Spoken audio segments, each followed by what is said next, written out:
Hi, my name is Father Mike Schmitz, and you're listening to the Bible in a Year podcast, where we encounter God's voice and live life through the lens of Scripture. The Bible in a Year podcast is brought to you by Ascension. Using the Great Adventure Bible timeline, we'll read all the way from Genesis to Revelation, discovering how the story of salvation unfolds and how we fit into that story today. It is day 145, and we are reading from 1 Kings chapter 3. We're also reading 2 Chronicles chapters 4 and 5. We are praying Psalm 64 today. As always, the Bible translation that I am using is the Revised Standard Version, the Second Catholic Edition, and I am using the Great Adventure Bible from Ascension. If you want to download your own Bible in a Year reading plan, you can visit ascensionpress.com/Bible in a Year. You can also subscribe to this podcast by clicking subscribe, and then that'll be done. As I said, we are reading from 1 Kings chapter 3. We're reading 2 Chronicles 4 and 5. We're praying Psalm 64 because it is day 145. The first book of Kings, chapter 3. Solomon prays for wisdom. Solomon made a marriage alliance with Pharaoh, king of Egypt. He took Pharaoh's daughter and brought her into the city of David until he had finished building his own house and the house of the Lord and the wall around Jerusalem. The people were sacrificing at the high places, however, because no house had yet been built for the name of the Lord. Solomon loved the Lord, walking in the statutes of David his father. Only he sacrificed and burnt incense at the high places. And the king went to Gibeon to sacrifice there, for that was the great high place.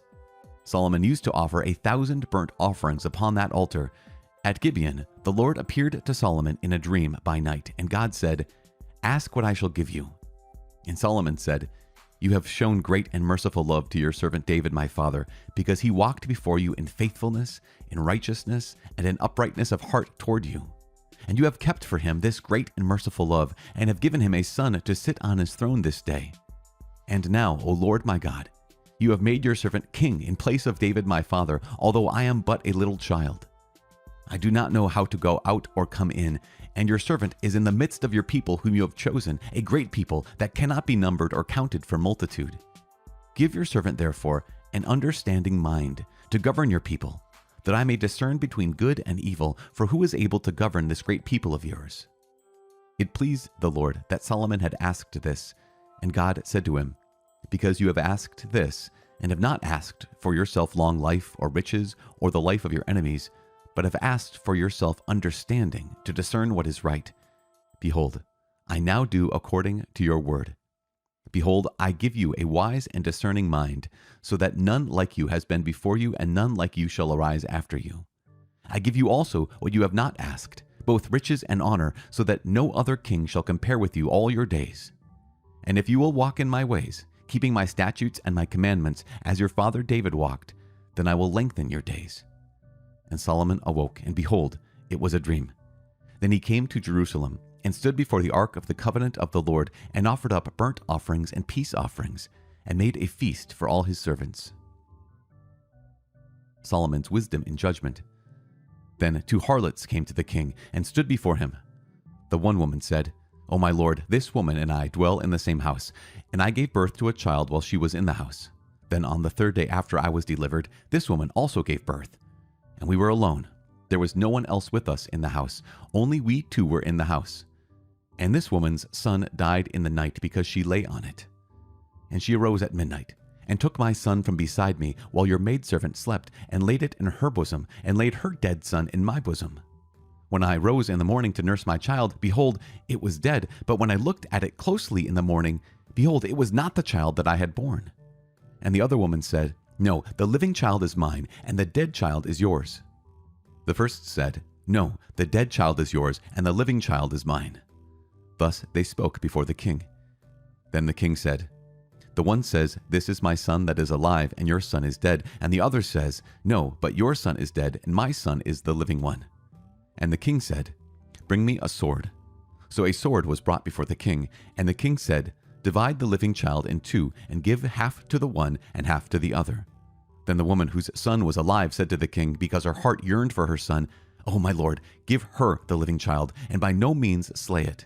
But the other said, 'It shall be neither mine nor yours. Divide it.'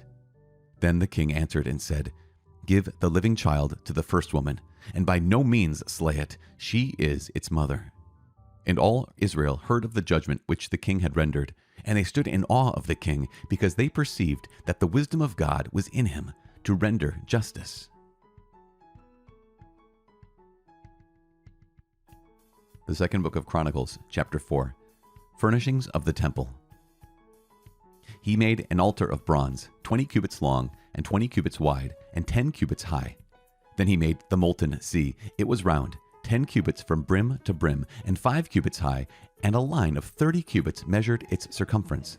Under it were figures of gourds for 30 cubits, compassing the sea round about. The gourds were in 2 rows, cast with it when it was cast. It stood upon 12 oxen, 3 facing north, 3 facing west, 3 facing south, and 3 facing east. The sea was set upon them, and all their posterior parts were inward. Its thickness was a handbreadth, and its brim was made like the brim of a cup, like the flower of a lily. It held over 3,000 baths.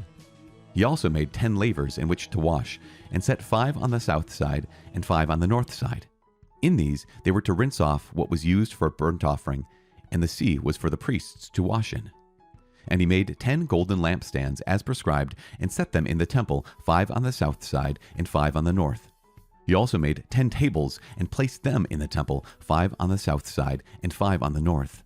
And he made 100 basins of gold. He made the court of the priests, and the great court, and doors for the court, and overlaid their doors with bronze. And he set the sea at the southeast corner of the house. Huram also made the pots, the shovels, and the basins. So Huram finished the work that he did for King Solomon on the house of God, the 2 pillars, the bowls, and the 2 capitals on top of the pillars, and the 2 networks to cover the 2 bowls of the capitals that were on top of the pillars, and the 400 pomegranates for the 2 networks, 2 rows of pomegranates for each network, to cover the 2 bowls of the capitals that were upon the pillars. He made the stands also, and the lavers upon the stands, and the 1 sea and the 12 oxen underneath it. The pots, the shovels, the forks, and all the equipment for these Huram-Abi made of burnished bronze for King Solomon for the house of the Lord. In the plain of the Jordan the king cast them, in the clay ground between Succoth and Zeredah. Solomon made all these things in great quantities, so that the weight of the bronze was not ascertained. So Solomon made all the things that were in the house of God, the golden altar, the tables for the bread of the presence, the lampstands, and their lamps of pure gold to burn before the inner sanctuary as prescribed, the flowers, the lamps, and the tongs of purest gold, the snuffers, basins, dishes for incense, and firepans of pure gold, and the sockets of the temple, for the inner doors to the most holy place, and for the doors of the nave of the temple, were of gold. Chapter 5. Thus all the work that Solomon did for the house of the Lord was finished. And Solomon brought in the things which David his father had dedicated